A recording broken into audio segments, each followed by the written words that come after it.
اور حقانیت بھی واضح ہو گئی۔ اس خوفناک منظر کو دیکھنے کے بعد فرعون کی بیوی سوچ میں پڑ گئی اور سوچنے لگی کہ میں مسلمان ہونے کے باوجود بھی مسلمانوں پر ہونے والے ان تمام تر ظلم و ستم کو کس طرح برداشت کر سکتی ہوں۔ ابھی فرعون کی بیوی انہی خیالات کے اندر گم تھی کہ فرعون اپنی بیوی کے پاس آیا اور اس مظلوم عورت پر کیے جانے والے اپنے ظلم و ستم کی داستان کو اپنی بیوی کے ساتھ بیان کرنے لگا۔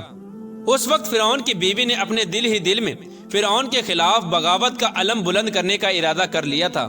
جب فرعون نے اپنی بیوی کو اس مظلوم عورت کو شہید کرنے کی خبر دی تو فرعون کی بیوی نے فرعون سے کہا کہ اللہ تیری خرابی ہو، کس شے نے تجھے اللہ تبارک و تعالیٰ کے مقابلے میں اتنا بے باک کر دیا ہے؟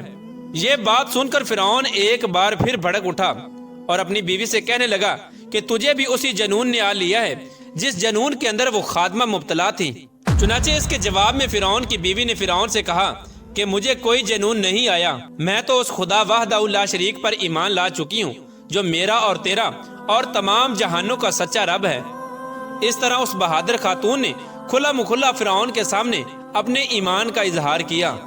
فرعون اپنی بیوی کی یہ بات سن کر حیران و پریشان رہ گیا اور فرعون شروع میں بغیر کسی ظلم و ستم کے اپنی بیوی کو سمجھانے کی کوشش کرنے لگا،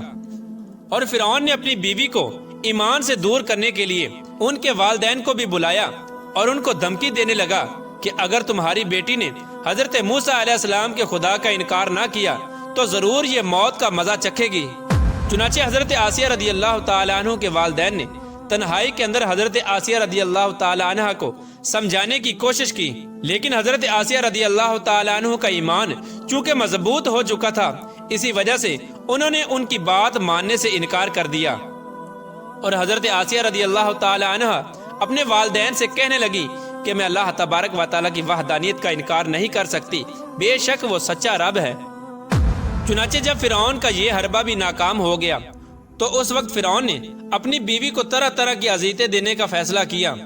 تاکہ یہ اپنے ایمان سے دور ہو جائے اور مجھ کو خدا ماننے لگے۔ پیارے دوستو، روایات میں آتا ہے کہ فرعون کے حکم سے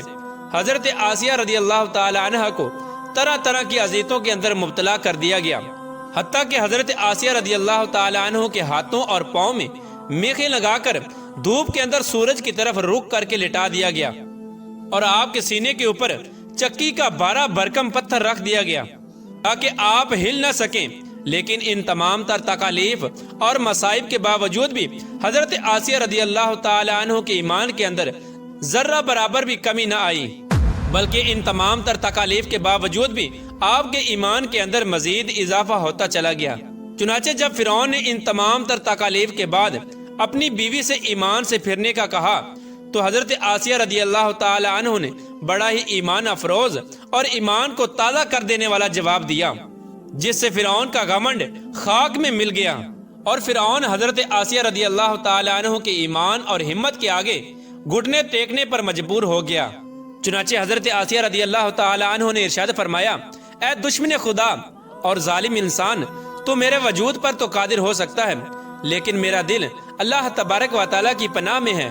اگر تو میرے جسم کے ہر حصے کو بھی کاٹ دے تب بھی میرا عشق اور ایمان اللہ تبارک و تعالیٰ کی بارگاہ میں بڑھتا چلا جائے گا۔ اسی دوران جب حضرت آسیہ رضی اللہ تعالی عنہ پر ظلم و ستم کے پہاڑ گرائے جا رہے تھے، حضرت موسیٰ علیہ السلام وہاں سے گزرے تو حضرت موسیٰ علیہ السلام سے حضرت آسیہ رضی اللہ تعالی عنہ نے پوچھا، کیا میرا رب مجھ سے راضی ہے؟ تو حضرت موسیٰ علیہ السلام نے ارشاد فرمایا، اے آسیہ رضی اللہ تعالی عنہ، آسمان کے فرشتے تیرے انتظار میں ہیں اور اللہ تبارک و تعالیٰ تیرے ایمان اور تیرے کارناموں پر فخر فرماتا ہے۔ آپ اللہ تبارک و تعالیٰ کی بارگاہ میں سوال کریں، آپ کی ہر حاجت پوری کی جائے گی۔ اس وقت حضرت آسیہ رضی اللہ تعالی عنہ نے اللہ تبارک و تعالیٰ کی بارگاہ میں یہ دردناک دعا کی، اے میرے پروردگار، میرے لیے اپنے پاس جنت میں ایک گھر بنا اور مجھے فرعون اور اس کے ظلم سے نجات دے اور مجھے ان ظالموں سے نجات بخش۔ ادھر جب فرعون نے حضرت آسیہ رضی اللہ تعالی عنہ کو ایمان سے دور کرنے کی تمام تر کوششیں کر لیں اور ہر کوشش کے اندر ناکامی کا سامنا کرنا پڑا، تو اس وقت فرعون نے حضرت آسیہ رضی اللہ تعالی عنہ کو شہید کرنے کا فیصلہ کر لیا، اور آخری حربے کے طور پر فرعون نے اپنے کارندوں سے کہا کہ ایک بہت بڑی چٹان لے کر آؤ، اگر یہ چٹان دے کر اپنے ایمان پر قائم رہتی ہے تو یہ چٹان اس پر گرا دینا، اور اگر یہ ایمان سے پھر جاتی ہے تو پھر یہ میری بیوی ہے۔ پیارے دوستو، اس خوفناک منظر کے وقت جہاں ایک طرف زندگی ہے اور دوسری طرف موت کھڑی ہے، تو اس وقت حضرت آسیہ رضی اللہ تعالی عنہا نے آسمان کی طرف نگاہ اٹھا کر دیکھی تو جنت کے اندر اپنا سفید موتیوں والا محل نظر آیا، جس سے آپ کا ایمان مزید بڑھ گیا، اور اسی حالت میں آپ کی روح پرواز کر جاتی ہے، اور اس کے بعد آپ رضی اللہ تعالی عنہ کے جسم مبارک پر وہ چٹان گرا دی جاتی ہے، اور وہ چٹان ایسے بدن پر گرتی ہے جس میں روح نہیں ہوتی۔ اس دردناک واقعے کے دوران جب فرعون اپنی بیوی پر طرح طرح کے ظلم کر رہا تھا، اس وقت اللہ تبارک و تعالی نے اپنے فرشتوں کو حضرت آسیہ رضی اللہ تعالی عنہ پر مقرر کر دیا تھا، اور وہ فرشتے حضرت آسیہ رضی اللہ تعالی عنہ پر سایہ کیے ہوئے تھے، اور ان کو جنت کے اندر اپنا مقام دکھا دیا تھا، جس کی وجہ سے حضرت آسیہ رضی اللہ تعالی عنہ کا ایمان مزید مضبوط ہو گیا، اور فرعون کی تمام مصیبتوں کو آپ بھول گئی۔ اس طرح حضرت آسیہ رضی اللہ تعالی عنہ نے دنیا کی تمام تر تکالیف اور مصیبتوں کو برداشت کیا، لیکن اللہ تبارک و تعالی کی وحدانیت کو نہیں چھوڑا، اور پھر اللہ تبارک و تعالی نے حضرت آسیہ رضی اللہ تعالی عنہ کو وہ مقام عطا فرمایا جو مقام آج تک کسی کو نہیں ملا۔ حضرت آسیہ رضی اللہ تعالی عنہ جب جنت میں جائیں گی تو اللہ تبارک و تعالی ان کو یہ نعمت عطا فرمائے گا کہ وہ جنت میں حضور پاک صلی اللہ تعالی علیہ وآلہ وسلم کی زوجہ محترمہ ہوں گی، اور اللہ تبارک و تعالی ان کا شمار حضور صلی اللہ تعالی علیہ وآلہ وسلم کی ازواج مطہرات میں فرمائے گا۔ اللہ تبارک و تعالی سے دعا ہے کہ اللہ تبارک و تعالی ہمیشہ اپنا عشق اور ایمان سلامت رکھے، اور حضور صلی اللہ تعالی علیہ وآلہ وسلم کی محبت کے اندر جینا مرنا نصیب فرمائے۔